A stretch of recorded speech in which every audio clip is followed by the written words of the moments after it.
Bom dia, governador. Obrigada por receber a coluna de Olho no Poder aqui no Palácio Anchieta. Gostaria de começar essa entrevista, que é mais um bate-papo, de final de ano, fazer aí um balanço sobre esse ano de 2022, mas já perguntando sobre a finalização do seu secretariado, O senhor concluiu hoje e faltavam 2 nomes para turismo e ciência e tecnologia. O senhor definiu esses nomes. Queria que o senhor falasse um pouquinho sobre eles. Bom dia, Fábio. Bom dia a todos que estão nos acompanhando. E dos 2 nomes que faltavam, o espaço e uma representação do PSB, e o PSB representado então pelo deputado Bruno Lamas na Secretaria de Ciência, Tecnologia, Inovação e Formação Profissional, e uma representação do PDT, que é o presidente estadual do PDT, o Everson Meireles, na Secretaria de Turismo. Então, com isso, a gente fecha a composição das 26 secretarias, 26 agora porque vamos criar a Secretaria de Mulheres, nós tínhamos 25 secretarias e vamos agora com a Secretaria de Mulheres, que o Espírito Santo vai ter pela primeira vez uma pessoa que vai articular políticas públicas para as mulheres dentro do governo. O papel da secretária Jaqueline vai ser alguma coisa de execução, mas muito pouco, e muito mais de articulação com as demais secretarias, para que cada secretaria do Estado tenha uma visão da importância de política para as mulheres, de proteção às mulheres, de oportunidade para as mulheres, de inserção das mulheres, tá certo? Então o secretariado ficou um secretariado amplo em termos políticos, porque a sociedade exige isso hoje, o resultado eleitoral mostrou isso. Eu só ganhei a eleição, Fábio, porque eu fiz uma aliança ampla. O Espírito Santo foi o único estado do Brasil em que o presidente Bolsonaro é forte e que o seu candidato alinhado não se elegeu. Então, por quê? Pela minha história de pessoa equilibrada e com capacidade de dialogar com todas as forças políticas e pela aliança ampla que eu fiz. Então, o meu governo tem muita gente sem partido, que representa a sociedade, e tem gente de diversos partidos, tanto do PSB, do PDT, do PT, do PP, do PSDB, do União Brasil, tá certo? E de outros partidos. Quem não está representado no primeiro escalão estará representado no segundo escalão, tá certo? Então, nós queremos efetivamente que a gente faça um governo amplo, inovador, a gente ter, tá certo, uma representação no secretariado que retrate essa complexidade da sociedade. É importante. União Brasil, com o Felipe Rigoli. Então, é isso, que eu posso dizer para você. Então, tá completo o primeiro escalão. Agora a gente começa em janeiro, agora já, não só em janeiro, mas agora já pensar. Posso dizer que Givaldo Vieira continua no Detran, por exemplo, que é uma informação que você pode ter, tá certo? Então, começamos a pensar no segundo escalão.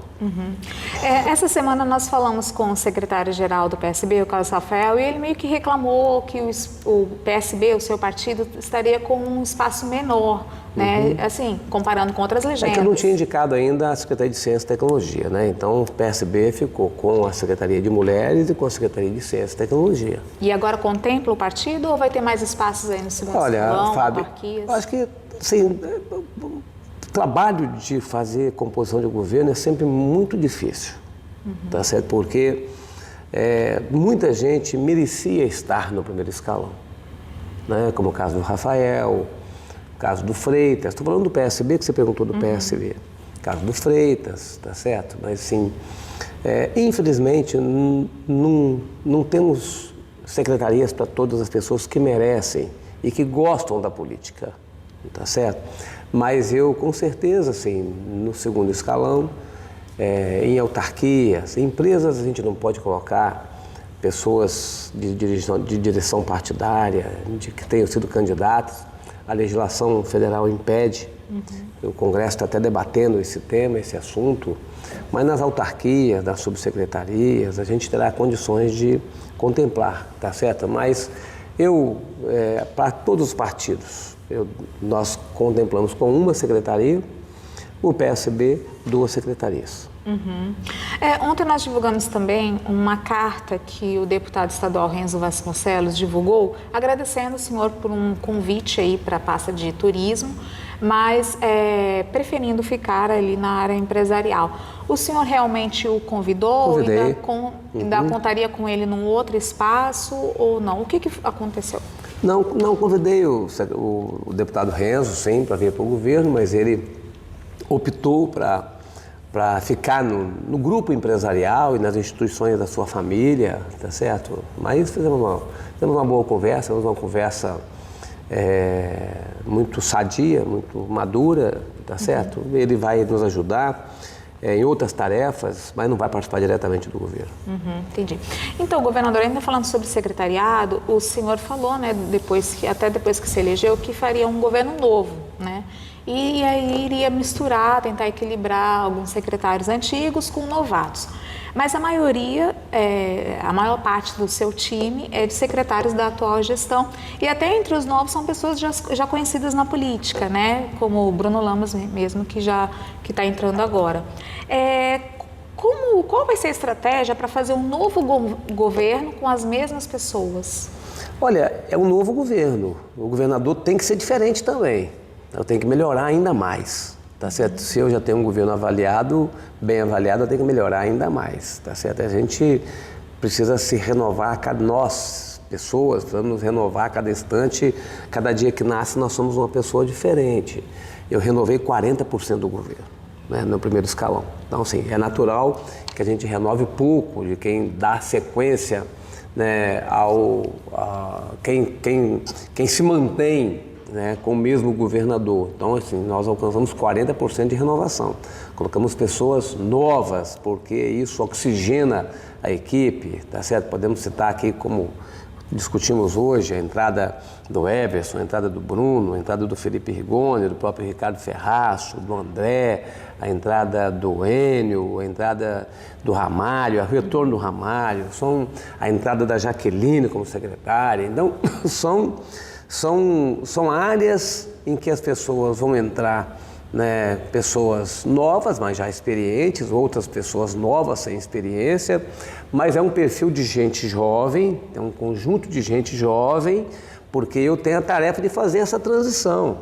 Tá? Eu preciso ir formando pessoas, né, que vão dar a sua contribuição como gestores agora no meu governo e no futuro, que serão governadores, que serão secretários, que serão deputados, tá certo? Assim, então, minha tarefa é essa. Eu tenho um governo que tem algumas pessoas mais experientes, né, e tem um governo com muita gente jovem. Tá? É um governo renovado, não é um governo de mudança, porque é o mesmo governador, não é um governo de ruptura, não é o mesmo governo, é um governo renovado, tá certo? Em que as pessoas vão ter que buscar energia nova para poder continuar trabalhando bem para o nosso povo. Findado o primeiro escalão, vem o segundo, as autarquias, as empresas públicas, né? O senhor falou do Detran, mas sobre as empresas públicas, principalmente as principais, Cesam, Bandes e Banestes, o senhor pretende mexer? Tem a questão da Cesam, que tem alguém que acaba caindo ali na lei das estatais, né? Mas, a Cesam, por exemplo, o Cael não pode continuar na presidência. Sim. Porque o filho dele se elegeu deputado federal. Então veja que você tem uma lei que é, assim, restritiva, né? Eu acho a lei injusta, né? Porque um líder político competente e com história não pode compor nenhuma diretoria de empresa, tá certo? Assim, parente de quem tem mandato, né, em qualquer lugar do Brasil, não pode compor uma diretoria de empresa. Então, assim, nós vamos ter mudanças na diretoria, na presidência da Cesam, tá? Terei que trocar, mas ainda não sei ainda, estou ainda, a partir de agora, definindo, né? Também do Banestes, a Marilda está indo muito bem, tá certo? Assim, deve continuar? Bem provável, assim, que a Marilda continue o trabalho ali no Banestes, tá certo? Assim, Bandes, nós estamos discutindo com o Ricardo, com o Munir, então não temos decisões finais ainda, porque eu estava concentrado até este momento aqui dessa entrevista, tá certo? Concentrado no fechamento do primeiro escalão, tá certo? Que são os secretários. Então, fechei as secretarias, algumas coisas, como eu disse, do Detran, entrou no processo de discussão, de debate, porque o debate levou a já a confirmação de algumas pessoas. O Detran, por exemplo, está confirmado o Givaldo, mas os outros espaços, autarquias e empresas, eu preciso de alguns dias para a gente poder, né, continuar a avaliação. O governador, teve um episódio nessa questão do secretariado, não do senhor, claro, mas falando a respeito do governo federal, que algumas lideranças do PSB falaram que foi um episódio muito ruim, que foi a indicação, né, do seu secretário de Controle e Transparência, Edmar Camata, para ser diretor-geral da PRF. Depois houve um recuo aí, porque vieram à tona postagens dele antigas, de 2017 e 2018. O senhor era secretário-geral do PSB. Esse desconvite gerou um arranhão, uma pequena crise entre PT e PSB? Não gerou nenhuma crise, mas é importante a gente registrar que o critério usado para o Camata não foi usado para outros, tá certo? Assim, mas nenhuma crise, né? O Camata assimilou, está na nossa equipe,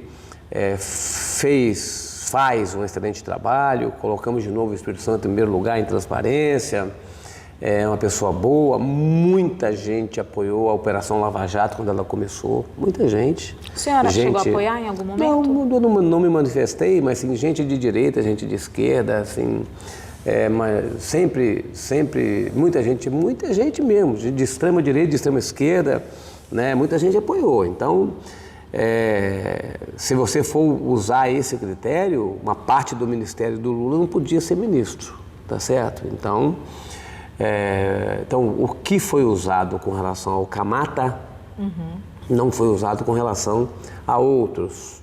Então, só esse registro que eu fiz e faço, tá certo? Mas não ficou nenhum atrito, nenhuma aresta, nada. Minha relação com o Flávio Dino é boa, minha relação com o presidente Lula, com o vice-presidente Alckmin, são relações muito, muito próximas. O presidente eleito Lula, ele fechou, né, o seu ministério ontem. Como que o senhor avalia esses novos ministros?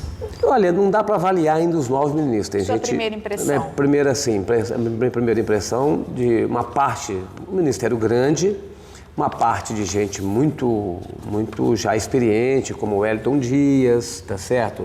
Como Flávio Dino, como Alexandre Padilha, Marina Silva, Renan Filho, gente experiente, mas muita gente desconhecida também, tá certo? É preciso esperar um pouco, ver o desempenho dessas pessoas, tá certo? Mas muita gente desconhecida. O Rui Costa da Bahia também, pessoa conhecida. Então, assim, temos um grupo, e com o Márcio França, né, Alckmin. Então, assim, tem um grupo de gente conhecida, tem um grupo de gente que vai ser experimentado como ministro, tá certo?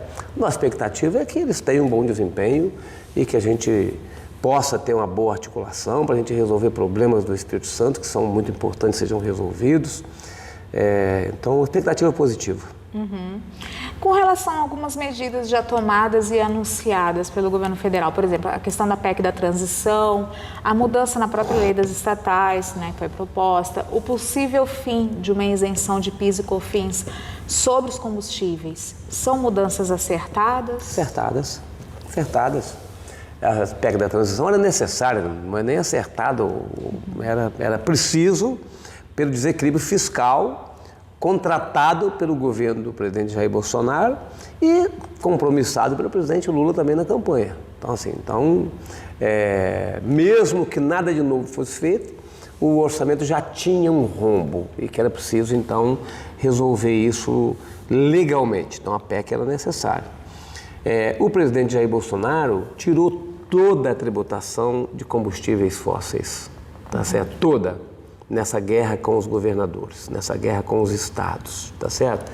Então, acho natural que esse debate seja, de novo, colocado, né, junto à sociedade brasileira, tá certo? Assim, o que nós fizemos e que causou efeito foi já a redução do ICMS sobre os combustíveis, já causou efeito, mas combustível fóssil, ele causa um mal à nossa saúde. Então, você não pode, nenhum país moderno isenta a tributação sobre o combustível fóssil, nenhum, tá certo? E o governo federal isentou tributação, toda ela, sobre o combustível fóssil. Então, esse é um debate que deve ser recolocado, sim. Mas, na prática, isso não pode aumentar o preço dos combustíveis para o consumidor? Eu acho que tem uma política de preço. A política de preço hoje, ela pode ser alterada, tá certo? Assim, você pode voltar com tributação e mudar a política de preço para que isso não incida sobre o preço do combustível. Porque o presidente Jair Bolsonaro optou por manter a paridade internacional e sem nenhuma compensação por essa paridade, tá certo?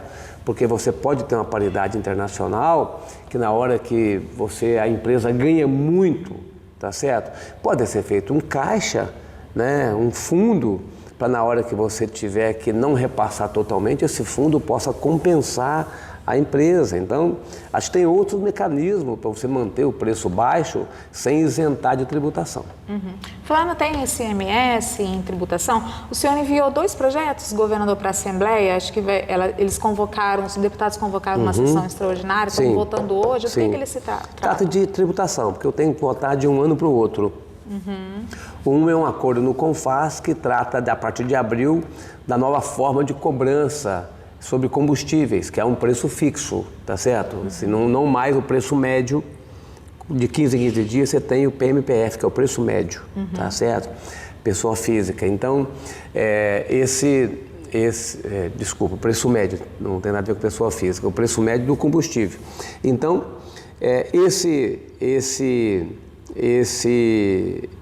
essa mudança aprovada no CONFAS vale a partir de abril. Mas a gente tem que convalidar isso nas assembleias, tá certo? E para isso ser aplicado no ano que vem, tem que ser aprovado esse ano. Eu poderia fazer por decreto, mas não é totalmente seguro juridicamente, tá certo? Então, por isso que nós estamos mandando um projeto de lei. O outro é para a área de saúde também, uma isenção de ICMS em equipamentos de uma necessidade básica na área de saúde. Falando em Assembleia, o senhor já começou a conversar com os novos deputados, já fez esse primeiro contato? Qual o tamanho que deve ser a sua base aliada a partir de fevereiro? Eu espero que seja de 30 deputados, minha base aliada. Mas se não puder ser de 30, estamos trabalhando porque a gente tem aí de 22 a 24 deputados, até 25 deputados, tá certo? Que tem a capacidade de conversar com o governo do Estado. Eu não comecei a conversar com os deputados ainda. Eu já tive conversas com Marcelo Santos, com Thiago Hoffmann, com o Hudson Leal, com o Vandinho Leite e com Dari Pagung, tá certo? Assim, já faz algum tempo, ainda ou entre o primeiro e o segundo turno ou logo após o segundo turno, mas ainda não comecei a consultar os deputados da sua opinião com relação à mesa diretora. Começarei a fazer isso no início de janeiro. Mas o governo já tem uma indicação, uma sinalização de quem que vai dar a bênção ali para ser o presidente? Espero que o movimento da Assembleia traga uma proposta de consenso. Seria muito bom, né? Acho que quanto menos eu me envolver, melhor. Tá certo? Se a Assembleia conseguir trazer uma mesa diretora que dê estabilidade política nas relações tá certo? Que seja uma mesa que tenha capacidade de diálogo com os demais poderes, é o melhor. Então, mas eu vou começar a conversar com eles agora. Então, da última vez que nós falamos sobre o assunto, havia aí 4 pessoas mais ou menos cotadas para presidente, né? O Dari Pagung e o Thiago Hoffmann, que são do seu partido, o Coser do PT e o Marcelo do Podemos. Conversei com o Coser também, eu esqueci de relacionar ele. Então, esses 4, eles teriam a sua confiança caso eles sejam viabilizados? Dari, ali? Thiago, Coser e Marcelo? Sim, todos têm confiança. Tem nossa confiança. Como que está a relação? O Vandinho também é colocado. Vandinho também? Tá. É citado pelos citado, deputados. Né? E como que está a relação do governo e do senhor com o atual presidente, o Eric Musso, que vai deixar, né, a casa a partir de fevereiro? Relação boa, nós votamos todas as matérias, Eric está me ajudando na votação nessa sessão extraordinária, então, relação boa, relação institucional boa, responsável, madura. Terminamos o ano com relação bastante estável, Poder Executivo e Poder Legislativo. Houve algum tipo de aproximação do seu partido com republicanos depois da eleição? Não teve aproximação partidária, mas eu estive falando com o Eric por telefone, ele esteve aqui no almoço dos deputados, a gente, quando precisa falar, a gente fala, o que ele precisa, ele liga e a gente resolve, então a relação está boa. O senhor disse também, governador, que logo depois da eleição, que governaria para todos os capixabas, que a eleição ficou para trás, que seria um momento de diálogo. Eu percebi lá na sua diplomação que o senhor chegou a citar, né, o nome do prefeito de Vitória, Lourenço Pasolini, fez uma menção a ele. Como é que está a relação de vocês? Assim, vocês estão mais próximos, estão dialogando? Porque nos últimos 2 anos vocês se estranharam bastante, né? Eu não me estranhei com ninguém. Eu recebi um ataque do prefeito e tive que fazer minha defesa, só isso, tá certo? Não tem nenhuma dificuldade em relação com o prefeito Pasolini, nenhuma dificuldade. Relação institucional é da minha responsabilidade mantê-la. A gente tem uma relação pessoal ou não. Então, na vida da gente, a gente tem as amizades e as relações institucionais, tá certo? Eu, com o prefeito Pasolini, sempre que for preciso ter uma relação institucional, eu terei, eu não tenho nenhuma dificuldade nessa relação. Então, está da mesma forma, por Mesma enquanto. forma, estou à disposição dele agora mesmo. Nossa polícia está trabalhando junto com a Guarda Municipal, Operação Verão, Réveillon, tá certo? Assim, tudo que é preciso fazer, o presidente Judá Vitória estão fazendo obras importantíssimas em Vitória, Complexo Viário de Carapina, que é bom para Vitória, fizemos a Leitão da Silva, a ponte, tá certo? O Portal do Príncipe, escolas em convênio, né? Hospitais, então, assim, nosso desejo é melhorar cada vez mais a nossa capital. Governador, como que o senhor está vendo essas manifestações de grupos aí mais radicais que ainda não aceitaram o resultado das eleições? Nós tivemos aí uma operação grande, né, da Polícia Federal no país todo. Essa operação teve aqui como alvo também um mandado de busca e apreensão, de prisão. Como que o senhor avalia tanto os grupos quanto a operação da Polícia Federal? Bem, a operação da Polícia Federal, ela veio na direção de coibir excesso, né? Pessoas que vivem tentando assassinar a honra alheia com mentiras, com narrativas mentirosas. Então, assim, quando você excede o seu direito de fazer críticas, tá certo? Assim, o que cabe, né, é a justiça atuar. E a justiça, então, atuou. Né? Com relação às manifestações, não tem nenhum problema as pessoas se manifestarem. O problema é que o que as pessoas desejam é fora da Constituição. As pessoas desejam mudar o resultado eleitoral através de uma ação das Forças Armadas. Isso é contra a Constituição. Então você pode manifestar, pode discordar do governo federal eleito, pode discordar do governador reeleito, pode apoiar o presidente, pode apoiar o governador. Então, assim, isso tudo é da democracia, a gente tem que aceitar com naturalidade, porque a democracia é feita da possibilidade das pessoas individualmente e coletivamente se manifestarem dentro daquilo que a Constituição estabelece. Nós tivemos uma eleição, a eleição deu um resultado. Então, assim, não vai vir disco voador, não vai vir ninguém que vai mudar o resultado dessa eleição. Então, assim, as pessoas têm que aceitar o resultado eleitoral e vai para a oposição, tá certo? A oposição pode ser exercida no meio da rua, se manifestando, passeata, né, na rede social, de forma respeitosa, criticando, na Assembleia Legislativa, no Congresso Nacional. É assim que se faz a oposição. Não é pedindo para que o resultado eleitoral não seja cumprido, tá certo? É meio infantil, tá certo? Esse tipo de comportamento querendo que a vontade soberana do povo não seja levada em consideração. Mas essa permanência desses grupos à frente dos quartéis? Isso é um problema que o Ministério da Defesa e o governo federal terão que resolver. Tá? Mas eles vão ter que resolver. Não sei como vão resolver, mas é uma tarefa que eles vão ter que coordenar e liderar uma solução. Governador, vamos falar um pouquinho sobre obras prioritárias para o ano que vem? Eu vou falar assim algumas áreas e o senhor fala um projeto prioritário para cada área, pode ser?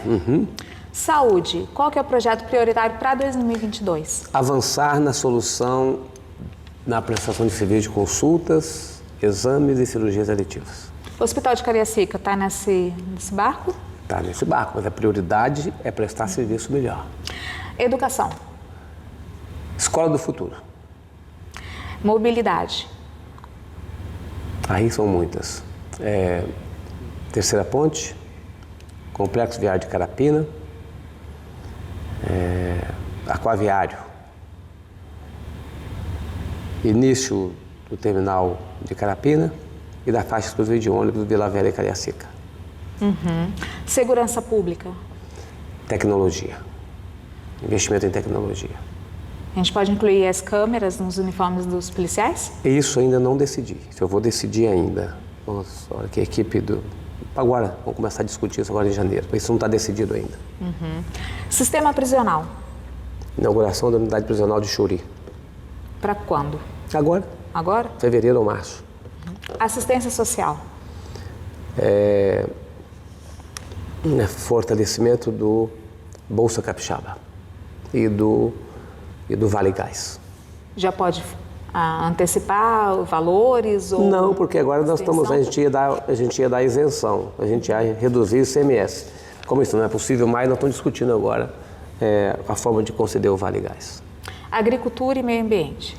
Agricultura, fortalecimento da agricultura familiar. Tá? Meio ambiente, avançar para que o Estado seja um Estado referência em sustentabilidade. Desenvolvimento e inovação. Desenvolvimento, manter o Estado como grande referência e atração de novos empreendimentos. Inovação, a gente avançar na cultura digital da prestação de serviço do governo do Estado. E mulheres? O senhor falou um pouquinho da pasta de mulheres, mas qual que é o principal objetivo? Reduzir violência contra as mulheres. Reduzir violência. Aí inclui independência financeira das mulheres, inclui formação profissional, né? Então, mas reduzir violência contra as mulheres. Governador, sobre a concessão da BR-101, que foi aí devolvida, né, pela empresa, nós vimos que o governador de Mato Grosso esteve aqui, né, para trocar experiência com algo parecido que aconteceu lá. E também estava agendada, né, uma reunião aí com a empresa. Em que pé que está esse imbróglio todo? Olha, nós temos disposição para assumir a BR-101, tá? Porque nós não suportamos mais essa novela mexicana longa e chorosa com relação à BR-101, tá certo? Então, assim, não é possível um Estado desenvolvido como o nosso, tá certo? O governo federal não consiga resolver, tá certo, a duplicação da BR-101. E se formos para um processo de concessão, se o governo federal não quiser colocar um dinheiro do próprio Tesouro Federal, aqui da União, isso não se resolverá e não retomaremos obras em menos de 5 anos, tá certo? Então, se for mais rápido o Estado entrar, eu vou pegar um financiamento, tá certo? Para poder fazer, e assim a gente poder assumir a concessão e fazer o investimento. Tenho disposição para isso. Já estamos tratando com o governo federal, estamos tratando com a Eco 101, essa possibilidade, porque Mato Grosso conseguiu fazer, Mato Grosso conseguiu, lógico, Mato Grosso tem uma situação diferente, porque Mato Grosso cobra uma taxa sobre o agronegócio que dá a Mato Grosso 3 bilhões de reais extras por ano. Nós aqui não temos isso, tá certo? E nem vou criar taxa, tá certo? Extraordinária. Então, assim, nós vamos ter que buscar um financiamento. Então, a sociedade capixaba terá que apoiar isso. Se a gente conseguir fazer, nós vamos resolver um problema do governo federal.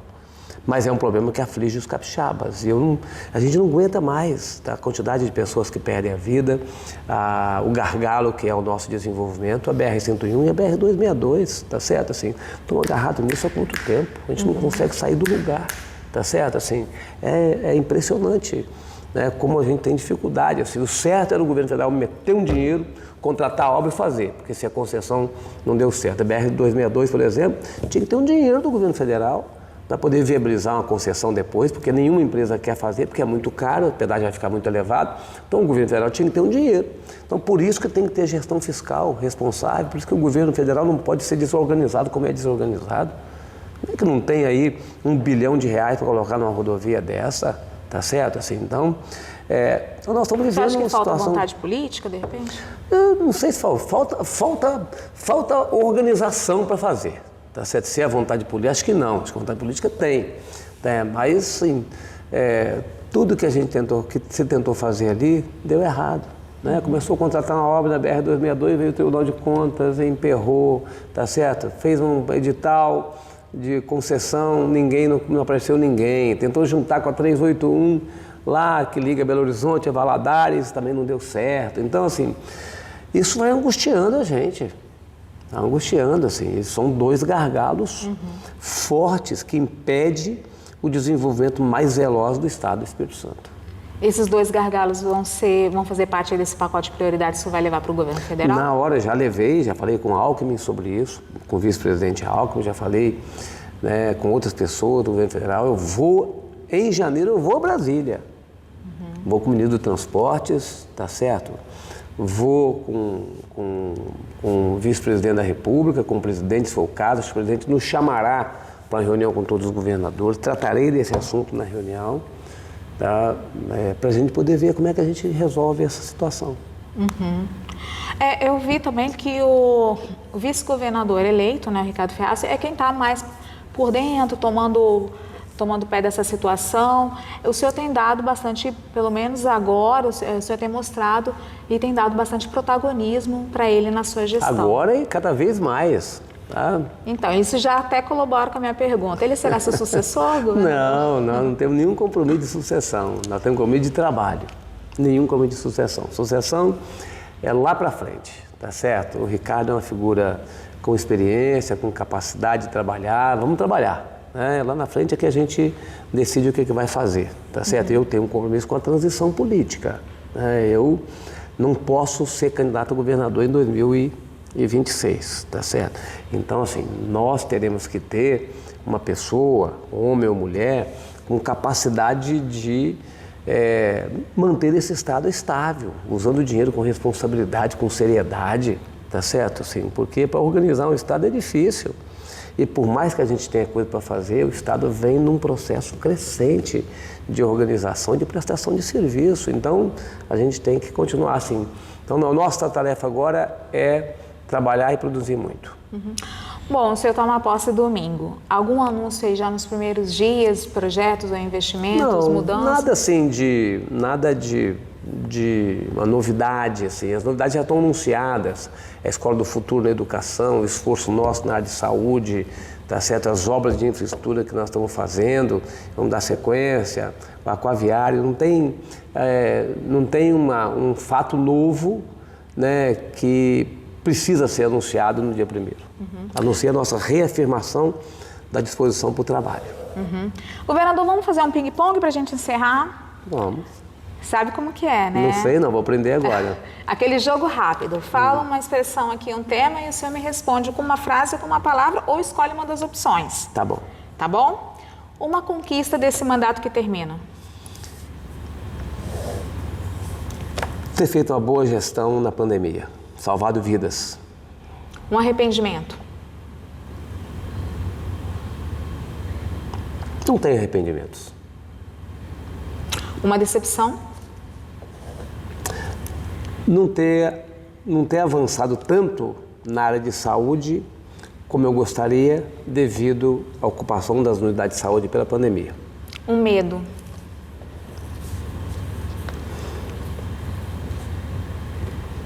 Ter de novo um retorno intenso de uma situação como essa na área de saúde. O que deixa o Casagrande vermelho de raiva? Eu já sou vermelho por natureza. Sei bem, hein? O que é mais difícil com a pressão?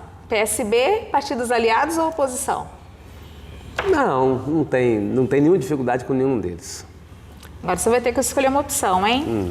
Guarapari ou Pedra Azul? É mesmo? É. Ah. Guarapari. Muqueca ou churrasco? Churrasco. Cerveja artesanal ou cachaça do alambique? Cerveja artesanal. Neymar ou Richarlison? Richarlison. Botafogo ou São Paulo? Botafogo. Ah, São Paulo, da colunista. Agora o seu completa. 2022 foi um ano... Intenso e vitorioso. 2023 será um ano... De muitas realizações. E na eleição de 2026, Casa Grande vai? Descansar. Tá certo. Saiu bem, né, governador? Ah, muito bem. Sabe que já de tem Guarapari pessoa... e Pedra Azul não pode, não. É, os dois, né? Os dois. Bom, governador, gostaria de te agradecer por esse momento, por esse bate-papo. Desejar aí ao senhor um feliz ano novo, um excelente governo. E no ano que vem estaremos aqui novamente. Tá bom, Fábio. Obrigado. Obrigado pela oportunidade da gente estar junto em 2022. Vamos estar junto em 2023. Ok. Bom ano novo. Para o senhor também. Obrigada.